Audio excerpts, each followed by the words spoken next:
Tuning in to the online broadcast network, AFTERBUZZ TV. Over 20 million weekly downloads in over 150 countries, and your number one source for after-show entertainment.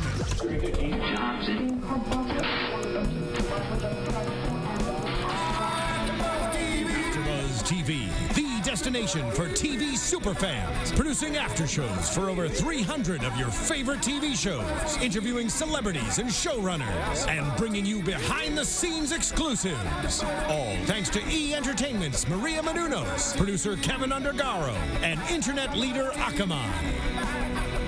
Now, let the buzz begin!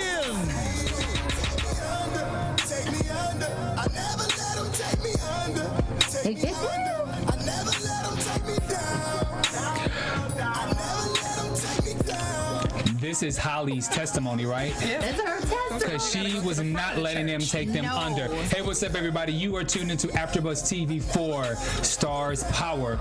I am your host, Bamm Ericsen, and I would like to introduce my panel. Hey, what's up, everybody? I'm Kennelia. I am Ayers. Okay, so, hold on. Hey, feel it. I had to get in just Bam, had to get in one more boogie. Okay, in one sentence, and you can use a compound if you like. What was your thought on this episode 5? That's my show. This is my show. That's it. Insane. That's the word I've been using all on social media. This episode was insane, and we've been waiting for it. Yes. I'm going to say bravo, Lucy Waters, who plays Holly. Bravo. Yes. Okay. I thought that this, what I really liked about this episode was there was not a lot of killing or anything. It wasn't your typical episode for season 2. Nobody died. Yeah, I recognize that too. It was somewhat slow, but it had a point. It was driving. It was more story driven. So that's what I really like, because I write all that other stuff. But let's go just right into Holly. Something that is interesting to me is her backstory. She's from Ohio. She's been stealing since the age of 13. Yeah. Been minor petty thefts and so forth. I am detecting from Holly that I think she's a rich girl, or she has some kind of, her past tells her otherwise, because she's not stealing because she has to. She steals because she likes it and she gets to thrive off it, versus she needs to steal in order to eat at night. That's not Holly's story. So there's just something about her backstory that really intrigued me in this in Saturday's episode. What do you guys think? I think Holly doesn't come from money. I think she started off stealing because maybe she needed certain things like clothes, or when you're young and your parents don't have money, you want to get a couple shirts, or you go to TJ Maxx. Not saying I was stealing at TJ Maxx. I'm just saying I saw a girl stealing at TJ Maxx. But when you're so used to doing that, when you get older, it's not because you need stuff or you're rebelling. It's just out of habit, and that's what's comfortable for you, because you remember being satisfied or having that thrill or that comfort level from doing that. I don't think she comes from money. I don't get that. I don't get it from her. She might, though. I don't know. Yeah, I don't know. I see points for what both of you guys are saying. What I want to say about Lucy is how well, like you guys said, she played that role. Let's talk about the very beginning of the episode. Remember, she's sitting there, she's in the interrogation room, and her natural self was really nervous or anxious, and she's like tapping her foot and everything. Look at how awesome she is, that the moment the investigator walked into the room, she instantly, her face changed, and she was like, okay, it's time to turn it on. Like, so she's more manipulative, and that definitely goes back to her background or whatever, but she just turned it on, and I was like, look at Holly. Like, I just, she just showed herself all the way off this episode, but I loved it just even from Jumpstart. So then, the reason that I'm going to further my investigation or my theory is She was arrested at the age of 22 for robbing A country club. a country club, and she fled and she left before there was a warrant for arrest. Now, as far as Holly knows, she thinks she has fled Ohio and she has to never come back. But it's revealed later that she got off. But- who got her off? So that's a who good point. I'm thinking Rich Daddy, who's probably a senator, who probably left the mom. But didn't the cops say that she grew up in a foster home or foster care? Yes, she was. He insinuated when he was talking to her that they had like a similar background, foster care, and he also said, so whenever your mom got a new boyfriend, you left, and she was like, she didn't really Boyfriend, answer. but daddy is different. But and again, she is such a firecracker. I'm not sure if she was telling the truth. Maybe she thought that because she's gone through this whole song and dance before, maybe she knew that he was lying and that she was playing along. She's so good. Yeah. I just can't trust this chick. Well, she's definitely a career. She's a career crook, and she's been in this seat before. So of course she's gonna know what to say. And like Robin said, she turned it on. She was smooth with it. So smooth. But it got to a point where, and that's the only reason I think that she has a troubled past, and it's not necessarily about money. Like she really was struggling. Is because when he was talking to her about having somebody to love and somebody being there for her, she really, you can tell she was really down about it. And when he said, where was Tommy? He wasn't in the ambulance with you. So where was he? You could tell that really made her feel away. So I think it's beyond whether she has money or not. It's just basically Abby is about loyalty because the people Holly. that are around. I keep calling her Abby because she looks like Abby from Scandal. Holly. Holly. Oh my God. Holly. I forgot what I was saying. Okay, well then, going back to how she kind of broke down a little bit. She says again that she can't remember what happened, and I think that they're planting something for us to reveal later about why can't this chick remember what happened after she was shot? Is she still playing dumb? What? Well, the writers are really, really good because, and as we go along, I'll refer back to something a little bit about how things come back up. We'll see something and they spend a little bit of time on it, and there's a reason why they're spending time on it. For instance, Tommy, whether he's there or not at the hospital or when she got shot or whatever, that's sort of a storyline, and I believe that we'll see that appear again, just like something else appeared that I can't wait to talk about. Okay. Okay. Now let's go into the aspect. Okay, so we all agree she played her part. She knew how to turn on, turn off. Yeah. She had moments where she was nervous, and then she was able to come back. Just a funny scene for me when she was asked, what is your relations to Tommy? She said, we're fucking. Boom, just like that. Okay, yeah. Certified.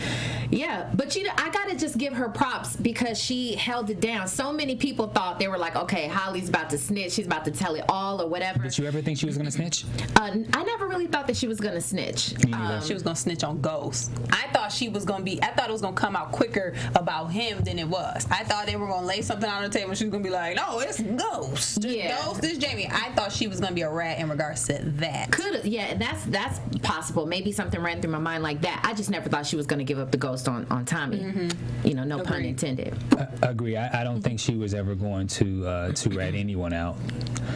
Yeah. Okay, so what about Angela? Do you think she overplayed her hand?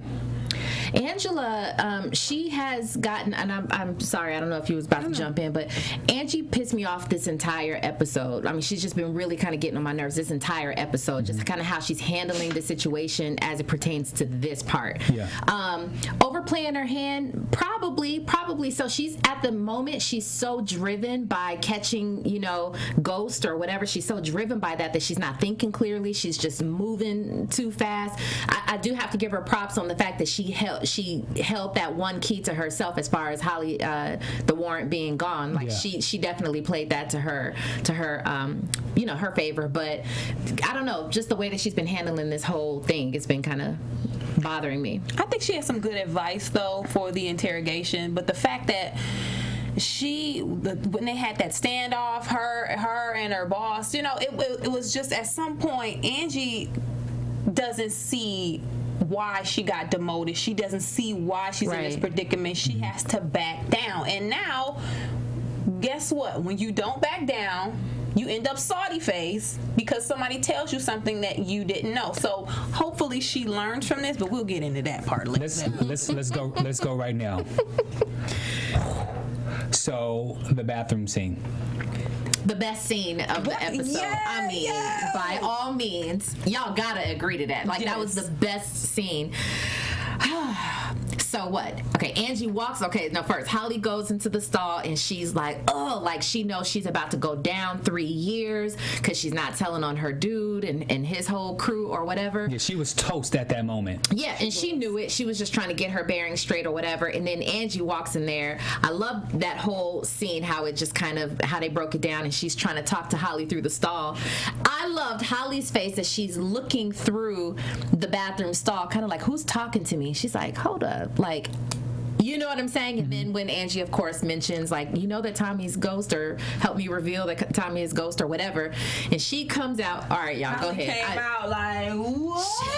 She did. She crept out of that stall. She definitely did. She's like, excuse me? Right. Yes. No, at that moment, I was like, because Angie talks too much. You talk too much. She had her when she was just saying, you know what, you have more to live for. Yeah. Focus on yourself. But then we can nail Tommy's ghost. Yeah. There you go. And that's what happens in the on street code when you got a big mouth. You get smacked in the mouth and somebody shuts you down. Right. The thing about Angie is from the same neighborhood as Ghost and Tommy. Mm-hmm. She's from the same neighborhood. She saw the same things they saw. She went through the same things that they went through until she left and went to get her education. The fact that she gets so determined by her job and so focused on what she wants to get done, that she doesn't pull from her street background and use it, or use that to kind of guide the way when she's dealing with somebody like Holly. That's why I get a little lost at with Angie. I'm not gonna necessarily defend Angie, but I think she's terrible at multitasking. She's terrible at multitasking her professional and personal life because they're now intertwined. And I'm sorry, she's digmatized. She's I've never heard that word before. It's a really good word. She's digmatized, and Ghost is PW. He is PW, but I'm gonna defend Ghost later on. But Angie she's whipped because even the moment when you're in a situation like this, would you have picked up the phone or answered the text and went down to go talk to Ghost when you're in the middle of your job, your profession? Like, for me, that's why she's distracted, because she's too busy trying to get back into the task force. She has to be the one that says something. She has to, and plus she's also a woman. She's in a room with all these men. She has so much that she can't think straight because she's trying to do it all, and that's her problem. I think she would be able to if the person she was dealing with wasn't involved in the case that she's dealing with. Mm-hmm. Yeah. If this was some random Raheem and he called her and was like, yo, I'm downstairs, she would have been like, Raheem, I'm working. No, but it was the dude whose friend. She was interrogating Ghost, Jamie's best friend's girlfriend. I don't know that had anything to do with it, though. I think she was just like, yo, my man is calling me. He hit me on the hip. I got to go. And then he said it like a boss. He was like, right now. She was like, all right, I'll be right there. And that's where she goes wrong, because if you're that quick to move because your man calls, then that means you're probably thinking about him sometimes when you're at work and so forth. And maybe, I don't know, but let me just share this, Pete. This is what I wanted to talk to you guys about. Okay. The one thing that was shown earlier and brought up now, that's why the writers are so dope. Shout out to Power writers. The scene, what was it? Was it even first season where Jamie? Yeah, it was first season where Jamie and Angie Angie were having sex in the office. Remember? Yep, And Holly saw walked them. by. And she happened to bring that up in this episode, and that happens to be her ticket, her golden ticket out of jail. Tell me that's not dope. Like how she just used that. I mean, she just got at Angela like, this is my ticket and you will get me out. And not only me, you're going to get Tommy off. Man, she played that like such a G. But then Angela, I have to give her some props too, because like I said, she was smart enough to hold that information to say, well, what if I could get your warrant dropped, when knowing, you know, it was never there in the first place. Well, let me not there anymore. ask this question. Could they have actually taken Holly to jail, being that she, like, They probably could have just put her in a holding and you know, could have fronted like they were about to send her back to Cleveland. But if there's no warrant, and you can't hold somebody past a certain point if there's no reason to. Yeah. So she would have got through the night, and the next morning they would have had to let her go. Yeah, I mean, of course, if the warrant was actually real, they could have used it. They could have said, hey, we're going to like make good on this warrant or whatever. But the fact that it wasn't there, of course, she would have been gone. But they didn't know that, you know, so. And the only thing that I have to say about the bathroom scene is my favorite part is when Holly said, "You dumb bitch." And she was blind. You were sleeping with Ghost the whole entire time. At that point, I felt really bad when she broke down in that stall. When That she broke bathroom down stall in the scene, stall, yeah. I felt bad, because think about it. Sometimes they say timing is everything when you meet a man. So for her, she was like, I finally met this dude. We didn't work out back then, but we met for some chance reason, and timing is everything. We love each other. He's working on, he's married, but he's actually working towards leaving his wife. And then she was flashing back to the good times, and she's like held her little heart. That was right there. That was what got me, because she was really heartbroken. She was heartbroken, but here's the funny thing about it. She also kind of told on herself earlier when she thinks she's talking about Holly, but she's really going to be talking about herself when she says, and I quote, "When you really love a guy, you stand by him no matter what he's done." That is going to be her story. You're going to stand by him, and she's going to protect Ghost. I mean, now that she knows, you know what I'm saying? Like, she just played that line. I think that was just awesome writing. Okay, now let's go into Angela, Greg, and Ghost, or Jamie.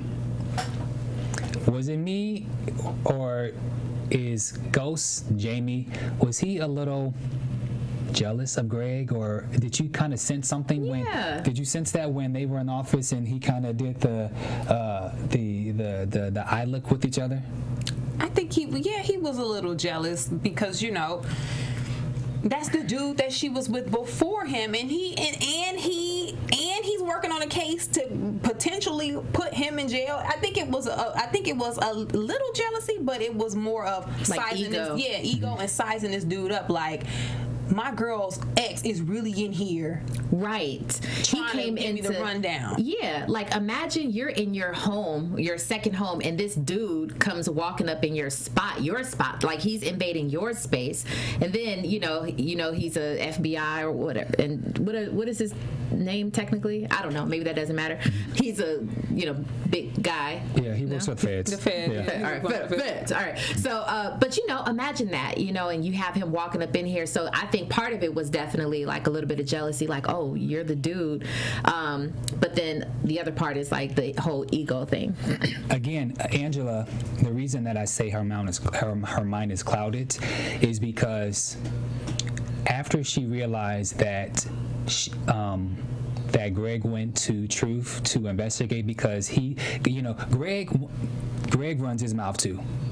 Greg runs his mouth, and he said that he told Angela that he went to Truth and that he is basically having to go and get information in regards to Ghost and the whole Tommy situation. So then why would you allow yourself to go downstairs when you know that Greg is snooping around? That's where she loses me. Well, you think Angela is in the back of her mind, and this is in defense of her in that regard. In the back of her mind, she is with a man who is about to pretty much get shut down. I don't care what she says. She knows Jamie is getting shut down if he's linked anywhere near Tommy. So you have that. You interrogating Tommy's girl. These are drug dealers. So even though Angie doesn't show it, if you from the street and you know anything about street dudes, the minute your name gets tied up in that, somebody might pop you. You might die. So you got all of this stuff going around, and she's trying to get her real job back. Okay. So she's doing all of this stuff. Things are going. The ball is going to get dropped on something. Yeah. I get that, but you made an excellent point. Being from the street, she is from the street, and no matter how far gone she's left that area, there should still be some street elements. When she was sitting in the car with a ghost, like I don't know, like I was in New York a couple weeks ago, and I was in Brooklyn, and I was waiting for my homeboy to come downstairs, and just from me watching TV, I'm like looking I swear to you, Brooklyn is nice now. I don't care, but listen, I'm in New York and I see the tall buildings, and like I'm waiting for it, and I'm like, yo, hurry up. Like I'm just watching, because when I see on TV, that's what happens in New York. Someone is always watching you. Okay, so Man, am I mistaken, or did I not get you sound like, I don't even know. That sounds hilarious. Like your old granddad, like I saw it on TV in New York, the big city. Damn, I can't with you. Nobody's gonna hurt you in there. Okay, so am I tripping? But I don't think Angie's from the street like that. Well, I think that she was raised in the hood, but you know how you can be around the hood and not be from the hood, really about that life. I don't think that's her story. But you still know. You know what I mean? Like you still are very aware. And the fact that, remember when she went to the funeral, to Nomar's funeral, she knew to put the dark lip liner with the Vaseline in the middle, with the hoop earrings, the leather jacket. So she knows it. She probably didn't live it per se, like had like a drug dealer boyfriend when she was 14. But right. She knows it. She has to know it. But on that note, remember how we talk about Sean and how Sean is around Ghost, and Sean has Kanan for a daddy, and he ain't about that life. It's the same kind of thing to me. Yeah, you're right. Very good point. But I have a theory. Okay. You know, the episodes 1 to 4, Ghost life was just in a bad situation. I think now Ghost realizes what has happened to him, and he is slowly but surely starting to turn things around. Let's start with Greg. I personally think that the reason that Ghost texted her and told her to come downstairs is because he knows that the fact that Greg came to the office to watch him, he knows now he's being watched. So I think he brought Angie down there so that when the shit hits the fan and his name is brought up, the fact that he's with Angela and that he's seen with Angela, it saves him. So I think that's why he purposely texted her in the car, and then it's a coincidence at the very end that he's waiting for her, they walk outside, and then Greg's watching. So I think now things are starting to turn around for Ghost, and he's slowly but surely flipping the situation in his advantage points. That's a good point. No, it is a good point. Yeah. I'm not sure. Yeah, I'll think about that. I mean, he should be prepared when you're dating the Fed. And the person tells you, I'm going after your friend, the friend that you know that everything that you do is connected to, you need a plan B, C, D, and E. Right. You True. need to figure out, if this doesn't work, I need to do this. If this doesn't work, I need to do this. Where am I going to unload the money? You need to get Tasha involved. Like, everybody needs to be involved, just for the simple fact of who he's dating. It's not just that he knows this lady who's after him. He's in bed with this person. So I like that theory. I like it because in a normal situation, he would have to play all of his cards. He would have to get everybody involved. And when they were having somewhat argument when they was downstairs, he said they were talking about trust, and there was something that he said to her where I could tell, like, I got her. I'll find it in my notes. Yeah, I know what you're talking about, because she was like, she said, I trust you We'll get to it. We'll figure it out. Okay, go ahead. Okay, so I did want to mention Tommy, or not Tommy. I want to mention Ghost, and when he is in his hotel room and he's talking to the voicemail of his son Tariq, right? And then he gets the newspaper and he sees Stern all up in the newspaper. Stern breathes life into truth, or whatever it's saying. What do you guys think about that? This whole Stern Ghost type situation and how it's unveiling. I have another theory, but I'll let you go. A part of me, I don't like drama, so a part of me is like, Ghost, just dip, man, just bounce. You got other issues going on, buddy. You're about to go down. Do you really have time to be fighting with Stern about your club? I know it's your baby and all of your money is in it, but a part of me is like, dude, you've got other things to do. Right, and I get that, but you know what I think about Ghost? I think he is very much a manly man. You know, he's from the street. He's used to winning. He's used to being a boss, and so in every sense of the word, he's used to kind of like being on top and conquering it. You know, so I almost feel like that's just too easy. Like, I ain't about to dip. This is mine. I'm gonna get it back and all of that. Kind of moving on, like moving forward, when he goes to visit Stern in that whole skankadank situation. Well, but before that, you want to give your theory? Just a quick thing. One of the seeds that I feel was planted is when he went into the office to sign the timesheets. Really can't tell us what a bitch. But anyway, so he goes and sees that the books have been tampered with. Right. So that was a clue for him. And then now we go to the party where Stern invites him. Yeah. And then go say what you want to say. First of all, just Stern is just so skanky. He's just so nasty and just so dirty.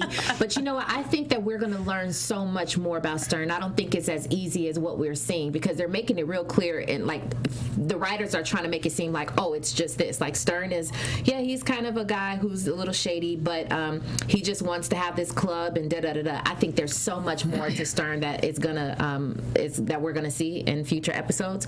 But okay, so this is what I noticed. Immediately when Jamie got there and he went up to Mrs. Stern, he said, whatever, hi, whatever, and they greeted each other. She clearly wasn't happy with the whole situation. Right. There's another scene, if you fast forward to when Stern is actually talking to Ghost and he brings the women out, and the wife, Mrs. Stern, she's there and she's looking at the situation and seeing whether Jamie is going to have sex with these women or not. And when he says, no, thank you, she turns and she walks away, almost like, okay, like that was a sign of approval for her. So this is my theory on that. Okay. You're only as strong as your weakest link, right? If the wife is not happy with what Stern is doing, she might be the in to Ghost kind of finding out or getting his club back or finding out what's really going on. She might be the in. I totally agree. That is my exact theory. And you remember one time on Scandal, you said, if mama ain't happy? If mama ain't happy, nobody's happy. The kids, grouchy, everybody. And True. Ghost I made eye contact with her. Because even when he said before, when he was like, take your pick, Ghost kind of looked over at Stern's wife and then looked back. So just like Robin said, that was it. Like, they're on the same page. So if anything comes out of this, it's going to be Ghost is going to get on her good side and she's going to be the ticket in. Right, agree. And that's where my theory comes from, is the fact that Stern's wife was there, she's unhappy, and there was a connection. Stern, I felt, overplayed his hand this whole entire episode. He's too much. He was too demanding. He was giving out a lot of information. He was very cocky. But this time, I think he overplayed his hand, because you brought him into an atmosphere that I don't feel was appropriate for Ghost. Because now, not only are you having an unwanted open relationship with your wife, you're allowing him to see you prance around with these other little boys, and it was too personal. And the fact that his wife was sitting there, arms folded, unhappy, now all he needs to do now is to get to Stern is you go through his wife. She's totally unhappy about it, and all you have to do. And then also, I'm sorry to cut you off, one other thing. Another key thing is when Ghost went to Mrs. Stern, the first thing she said is, oh, Tasha's wife. Now, remember in season 1, Tasha did not like Mrs. Stern at all because she asked to touch the hair. Yeah. But there's something for the fact that she referenced Tasha. So he's Stern's toast. I think Stern, though, once you get into a lifestyle and a groove, and you've been doing this, because Stern has been doing this for a long time. A long time. You really don't. You forget that everybody isn't going to be cool with what you're doing, and if they're not cool, because Stern has so much money and power, people just turn the other cheek and don't mention it. Like imagine how many people Stern has brought into these types of situations, and they're like, "Woo, this is a little too much," and they just left and didn't bring it up, didn't mention it, didn't tell nobody, never got out. So he's the type, or he's in a situation where he can just bring people up here, because who really is going to who in Stern's circle that he would even give the address to this apartment is going to leave this apartment and just go telling everybody in the street or ratting out like, yeah, they were doing it, having orgies stuff. He's comfortable in that situation, but unfortunately he stereotyped Jamie to think that he would enjoy that type of thing too, because he's in the nightlife business. He's a well-dressed man, attractive. What man doesn't want to have his pick of any women without anyone knowing? So I think he overplayed his hand in that regard, but he always overplays his hand and it never backfires, so he's gonna keep doing it. But I think he was gonna try to utilize like some Stern talking to him, kind of like, I thought I would hate to fire you, know, that type of thing, trying to use, I think, so even if he didn't necessarily know that was gonna work, me bringing Jamie in here, I got the power to make him, concede or whatever. One other thing before we move on is I felt really bad for Mrs. Stern. And the reason I felt bad for her because they're in a particular age bracket where sometimes women of her age in her earlier days may have felt like she had to stick out the relationship versus women who are younger and who don't have to deal with that shit. But I felt really bad for her that she's literally in the hotel with her arms folded at the bar playing gin rummy or something while she's watching her dog ass husband. Yeah. And then what a jerk for him to say, if I never have sex with another blonde again, it'll be too soon. And like he's just kind of dogging her, and he knows that she's very unhappy. He's looking at her and he's just still like, yeah, well, and continues to talk. He is such a dirty dog. Stern. Okay. I'm done. She was really looking at him like she wanted to probably shoot his balls off. Now, she has a plan. A woman like that doesn't hang around. You don't hang around smart people for that long and not pick anything up. You just don't. Did you want to move on? And did you have something you want to move on to? Yeah, we have two other topics. I want to talk about Ghost, Tommy, and Luis. Because Ruiz. I'm sorry. I hate to say it, but I feel the death of Ruiz coming. Bam kills somebody off every episode. I do. 2 weeks ago was Sean. He does. He kills somebody every week. And I got one more death that I'll do for the predictions. But I feel his death coming because he wants in on this table. And I got a sense from Ghost that there was something about Ruiz that he does not trust. When he went over to the house, he says, I have a feeling that you're unhappy or you don't like my reptiles. And then Ghost says, it's not the what do you say? It's not the reptiles. I don't like rats. He says I don't mind snakes. It's the rats I hate.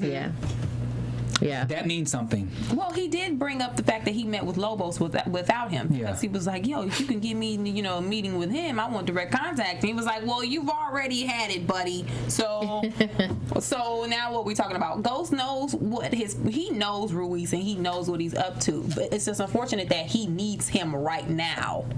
Okay, so he puts the hit out on Serb, right? Yeah.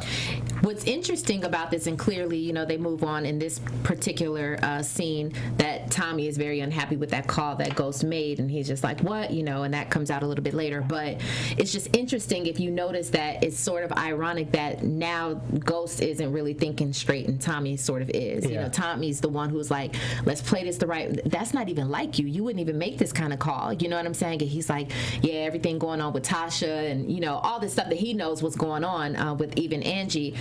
It's just clouding his judgment. Yeah, exactly. So I thought that was pretty interesting. I thought it was interesting, but I also liked how Tommy he checked them, they got over it, and they were able to go forward. There's no because I think some people online and social media have been making predictions how Tommy and Ghost are eventually gonna split apart and is gonna break away the empire and so forth. But I like the fact that they were able to hold it down and to Ghost acknowledged his screw ups, and then they went forth. And at this point, they can't. When you got two men who know what the end goal is, and you know that somebody is demanding money that you don't have, they don't have time. They don't have time to create some random beef over, let's go with your plan versus my plan. They don't have the money to give back. So I think they both understood this needs to be done. Let's just go with the best plan and let's move forward. Because who really has time for them to fight over something like this that's not that serious? They have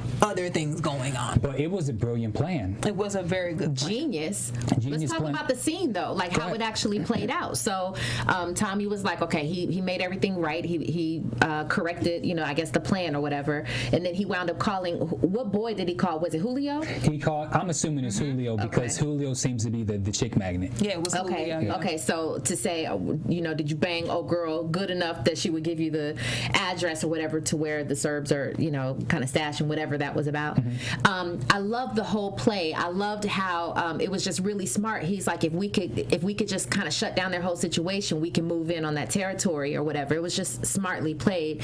And then I like boss moves. I like when they played it out like a G, when they were at the actual scene and they were, shooting up or whatever they were doing. They just kind of took control of the whole situation. And then Tommy makes the phone call to the police and he's like, OMG. Like, I thought that was so funny and so cute or whatever, but very well done. Very well done. And I'm glad that Frankie G finally had a speaking part. Frankie G is the Puerto Rican. He was in an Italian Job, and he was in Saw 3 or 4.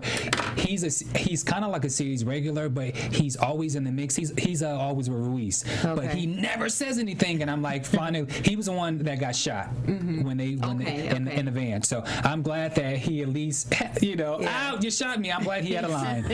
So shout out to you, Frankie G. And then now, lastly, let's go into Ghost, Tariq, Tasha, Tommy situation. Okay, do you guys think that it was a smart move for Tasha not to throw Ghost under the bus as far as the family structure of him needing to tell Tariq why he's not home? Well, she kind of did throw him under the bus a little bit. She was like, well, when you get around your daddy, you need to ask him. So she kind of planted the seed for the bus to be driven on top of Ghost. I just don't... I understand when you're mad and you want to take something, you want to take things out on certain people and you want to punish the person that hurt you. But the fact that Tasha didn't even want Tariq to go over to see him, that's what I just don't understand. That to me that's petty. Of course he's going to want to see his father. They have a great relationship. That's his dad. I have to defend Tasha for a second. Okay. I think it's a terrible move for Tariq to go over to where his daddy is. He needs to stay in that house, go downstairs, be driven by Sean. You have to remember, Kanan is out of jail. And the fact that Kanan already knows where Tommy is, Ghost is, and he's saying, I have a prediction about Tariq. Okay, but here's the thing. Here's where I gotta step in. Oh, Lord Jesus, don't touch the baby. Okay, listen. I could understand your point if that's what Tasha said, or if that's what Tasha's thinking. Like, listen, you can't go anywhere. It's hot out here in these streets. The block is hot. I mean, she didn't say none of that. She was just like, I don't want you. Pretty much, it has everything to do with Ghost. Like around your daddy, she's feeling salty. But I also got to give it up for Tasha because she definitely played her this whole episode. She played that role really well. I like particularly when Tommy dropped off Tariq and she had that whole scene with Tommy and she was just basically letting him know, like, I thought we were better than that. I thought we were cool. But I have to say this. I don't know if anybody in that particular situation would actually tell Tasha on their boy. Nobody, we would Get over it, Tasha. Yeah, like, she needs to, like she is acting sort of emotional right now because that's not logical. You understand where the loyalty lies. and because she's not acting logical, I think it's going to backfire because Ghost said, we need to sit down and come up with a plan for this, and she's not thinking. She's letting her emotions get involved in this, which is I thought it was ironic that Tommy asked her, whether because they're not a family anymore, will she blow this whole thing up? And I wonder, I'm glad he asked her. Me too. Me too. I'm glad because nobody else could have asked her but Tommy. Yeah. Ghost could not ask her that because once you ask a woman who's already pissed that you did something wrong to her, are you gonna blow the spot up? That's going to turn the argument into a different direction. But coming from Tommy, he's real talk. This isn't gonna affect anything, right? Because it came from him, meaning you're affecting me. Yeah. So you and Ghost could have whatever you have going on, but the minute you rat or do something crazy, I'm going down. So out of anybody who could have brought that up to her, it was him. Yeah, and I was so glad that he brought that up. I was laughing at her response, but I was glad that he brought it up nonetheless. Real quick, unless you guys had something else about that, how funny is it that Tariq is having sort of the same problem on a baby level that Ghost is having between Angela and Tasha? He's got the whole two women, I'm stuck in between two women kind of thing. Is that ironic or not? He had some good advice for him. He but did. It was just unfortunate. It just sucks, man. This whole thing just sucks. It sucks. Go ahead, Bamm. I was one of those kids where I hated for people to give me advice and then I find out you don't practice what you preach. So if Ghost has to tell the son about why he and mommy are not breaking up, then I'm gonna feel a certain way about you now giving me the advice of don't lie, don't do this because my mommy's hurting. I understand that, but once he gets old enough to understand that his dad is a street dude and he's selling drugs, it's just not a simple cut and dry like, okay, so I'm done with you, Tasha, and I'm gonna go over here and hang out with Angela. No, Angela is the fed who's looking for me. She doesn't know it was me, and me and Tasha connected because we got drugs together. So I don't think. I don't think that really applies to Tariq. Okay, Kennelia, you just hit a nerve with me. I mean, it was a good nerve. It's a good nerve. It's a good nerve. Let me tell you why. Because people, y'all, okay, out there in Powerland, go hard for Tasha and Jamie, and I understand. Trust me, that's a marriage. I understand. But you just said something that people just don't seem to want to believe. They got together and actually got married per Tasha, from her perspective, because of her loyalty, and they used to make that money in the streets. It wasn't about like, I love him, I love her. It wasn't I'm in love. It wasn't that. It was they had this sort of relationship where she was holding it down. And so, I'm sorry, I'm venting a little bit, but I'm just saying I want people to understand that. I'm not saying, I've never said, cheat on your man, cheat on your woman type stuff. It's just like, they had a situation and now, I think he does love her though. He does love her. I want to make that clear. I think he loves her. I know he loves her. And that's why he's staying, with her, and she's got the kids and all that stuff. I know he loves her. I'm just saying I'm doubting the in love part. That's a good point, and I would love to argue with you, but we're running out of time. Yeah. And so now we need 30 minutes. Now we need to hear the shout outs. So go ahead and do the shout outs. Oh, okay.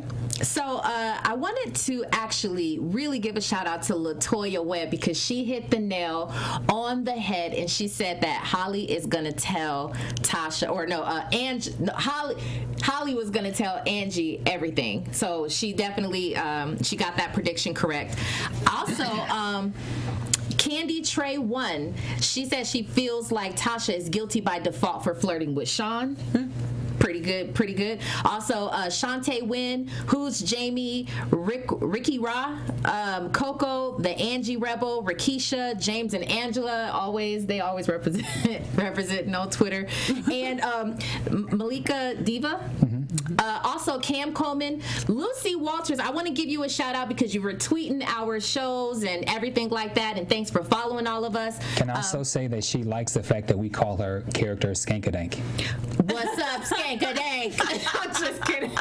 But Lucy, Lucy, you playing that role, so we got to give you a shout out. Just Ange, Nikisha Stone. So those are some of the ones. I also wanted to make mention, and really quick, wanted to see what you guys thought about. Sandra Campbell says that she thinks the Russian is working for Kanan. Something to think about. Something to think about, right? That's a good point. And Mr. Allen also thinks that Stern is working for Lobos, with or for Lobos, and that they've been playing Ghost this whole time.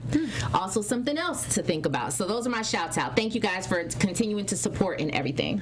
Okay, now let's go into Kennelia's cold piece before we give our predictions.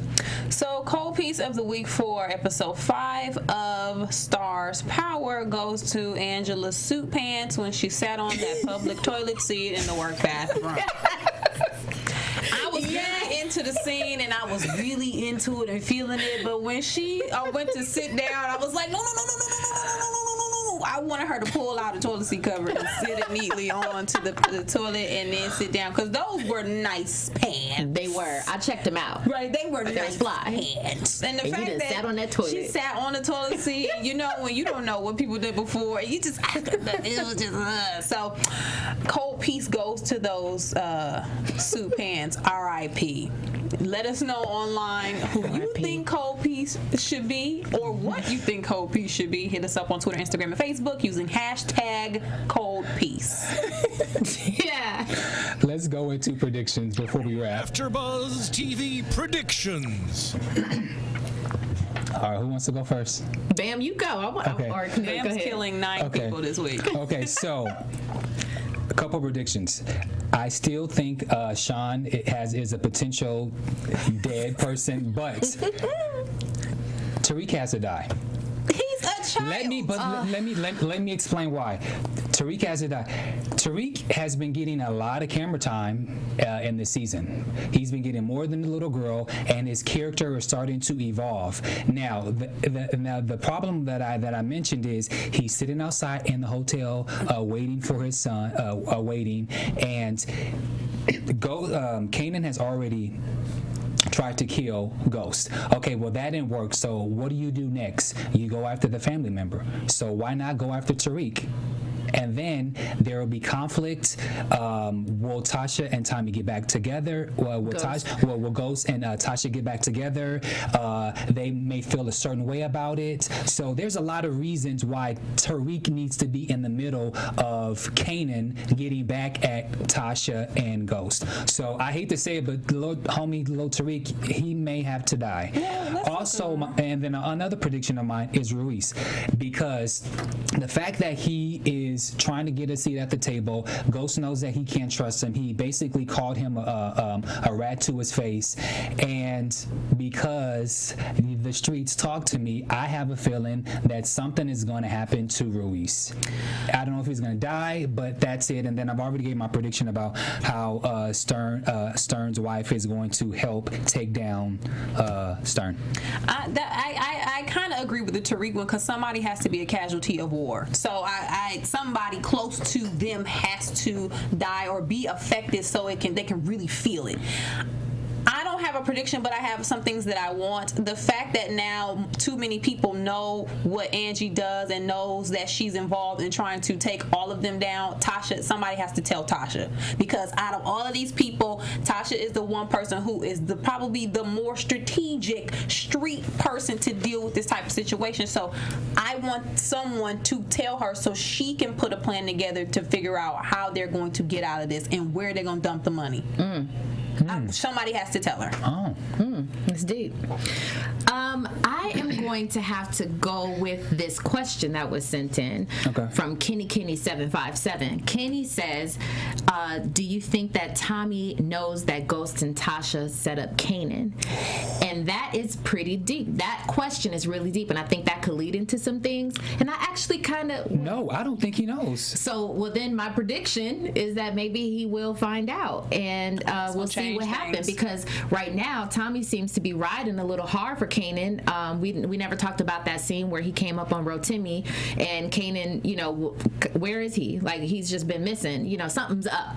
But anyway, so we'll see. But I think maybe that could be a nice little prediction. that will change things. It will absolutely change things. Well, you guys, we have 5 more episodes, and it just seems to get better. Let everyone know where you can be found on social media. Yeah.